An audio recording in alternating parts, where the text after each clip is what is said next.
Today I'm going to show you how to make this awesome graphic pattern fragmented graphic tee or graphic style image using only a 8.5 by 11 inch sheet of paper, which is just your standard paper size, but covering the entire shirt using a new technique that I just came across called the tie-dye sublimation technique.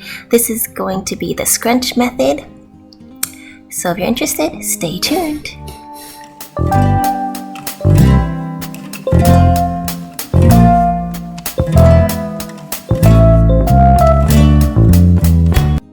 Hey guys, it's Trey the DIY Ninja, and to start out with, you're going to need your sublimation print. Today I just pulled this off the internet. This is a Tokidoki just pattern. I was just trying to look for a really fun, cool, colorful pattern. And this is a 50/50 Gildan white long sleeve t-shirt along with a pressing mat, butcher paper, heat tape, and a lint roller, and my Cricut Easy Press 2.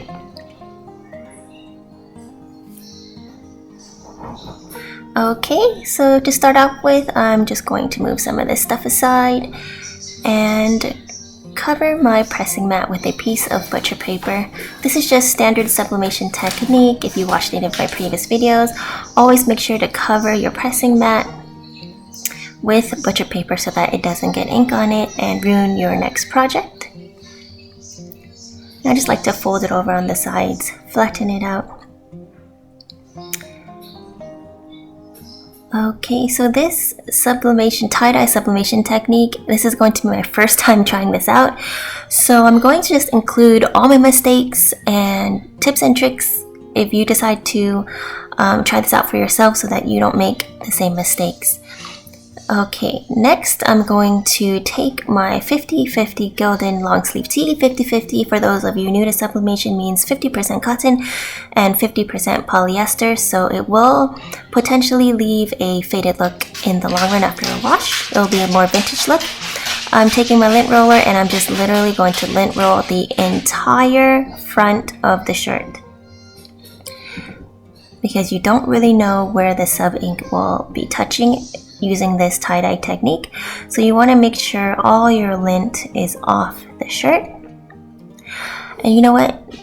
I totally forgot to preheat as well. So make sure you preheat and just kind of iron out any wrinkles if you need to. Though in this case, you don't really need to, because you will be actually wrinkling the shirt using this tie-dye sublimation technique. But yeah, thought whoever came up with this is a genius, because it's so cool. But I'm also going to be lint rolling the sleeves and flipping it on the back to lint roll the back in case I'm not too lazy to also print on the back. But spoiler alert, I was. So yeah, we'll save that for another day, because I have a lot more tie-dye sublimation techniques to make for you guys. So I think I'll just do the next one on the back of the same shirt. So tie-dye sublimation, there's a lot of different methods. So this is going to be the scrunch method. And in my upcoming videos, I'll do other options of methods for depending on what kind of look you're going for. So here I am, I'm putting my sublimation transfer. This is on sublimation paper using sublimation ink with my Epson EcoTank 2760. If you want to know how I converted my printer, you can look in my previous videos. And don't copy this part of the video, okay? If you're following along, do not copy this part of the video. This is where I messed up. Your transfer should actually be on top of your shirt, because the heat does not penetrate through the shirt. But basically, the technique I'm showing you here, where I'm just scrunching the shirt to fit onto the piece of paper, the sublimation paper, is kind of what you want to do, but you're going to have to eyeball the size when you're scrunching the shirt. So I'm going to show you the mistakes. Again, this is a mistake. Do not copy this part. Yeah, I'm scrunching up the shirt just very randomly so that it fits into this 8.5 by 11 inch rectangle. Okay. And then just gonna try to fit as much as I can to make use of the paper, and then I'm going to take my butcher paper and put it on top and then press it. But again, don't do this. I'm just giving you a point of view shot so you can see. You can't see the transfer anymore, which means everything's covered up. And look how scrunched up that shirt is. Very scrunchy. Yeah. And then I'm gonna press on top, but do not do this. It does not work. The heat does not penetrate, so you're not gonna wanna do it like this. I do show you the correct way to do it after, so just stay tuned. We'll get to that very soon. I just want to show you my mistakes. I have my Cricut Easy Press set at 400 degrees for 60 seconds, my standard sublimation temp and time, and you're going to want to push down as hard as you can, medium to high pressure, using the Cricut Easy Press 2 because it's basically just based on your body weight or how strong you are. So there you go. See, I push so hard it shakes my table, so that's how hard I'm pushing.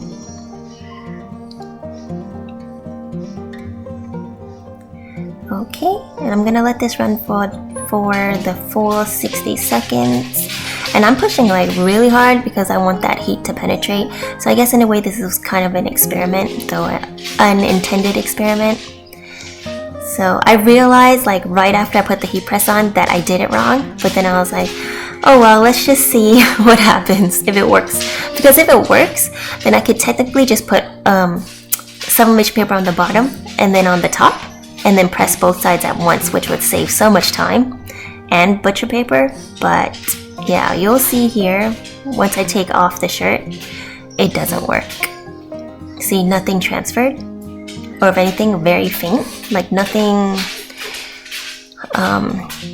good enough, I would say. So we're gonna start over.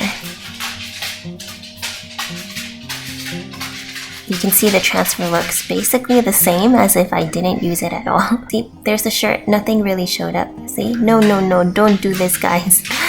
So yeah, I'm just telling you here, don't do it. And look how wrinkly my shirt is. So you kind of don't really need to preheat, though maybe it might just remove some excess moisture, but in this case, it doesn't really matter. All right, so I'm redoing it. I've re-scrunched my shirt, and I'm just tucking in the shirt as much as I can to fit under the transfer. This is why it's kind of called the scrunch method. You just scrunch up the shirt and then place the transfer face side down on top. I'm reusing the same butcher paper since there was no ink on it, and I'm just going to be using my Cricut Easy Press 2, putting it on top for the standard 400 degrees for 60 seconds, medium to high pressure, and taking that off after 60 seconds. You can see the ink leak through the back of the transfer, and whoa, look at that. Doesn't that look so cool? So it definitely worked this time. And you can see I missed a spot. There was a section that didn't get pressed very well, but it's okay. Just take a look at how cool that looks. Now let's shake it out and see what the results look like. So cool. The shirt is super wrinkly, but the pattern is very cool. You'll see that in a little bit, but you can see all the little fragments and sections. It looks nothing like the original transfer image. It's definitely dispersed throughout the shirt in a very random and geometric fashion. It's kind of like super custom and designer, if you ask me, but maybe that's just me. But yeah, I think this looks so cool. It was really fun to do, but I did miss a big section. Like a big part of the shirt did not get any of the tie-dye sub on it. So I'm just going to re-scrunch it and cut out the section that didn't get used on my transfer. And let's see.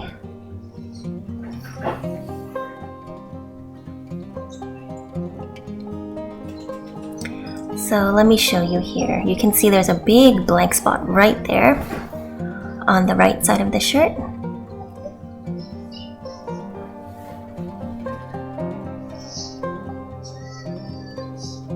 And I think it's really cool how the sleeves even have some of the pattern on there.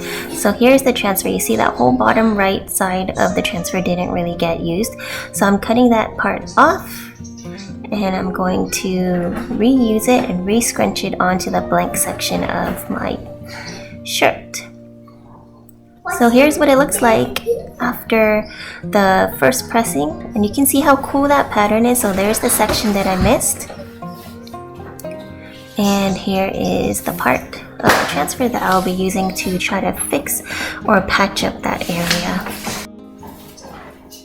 Okay, so I folded my previous butcher paper in half with the parts that are touching inside, so that the the bottom and the top are clean surfaces.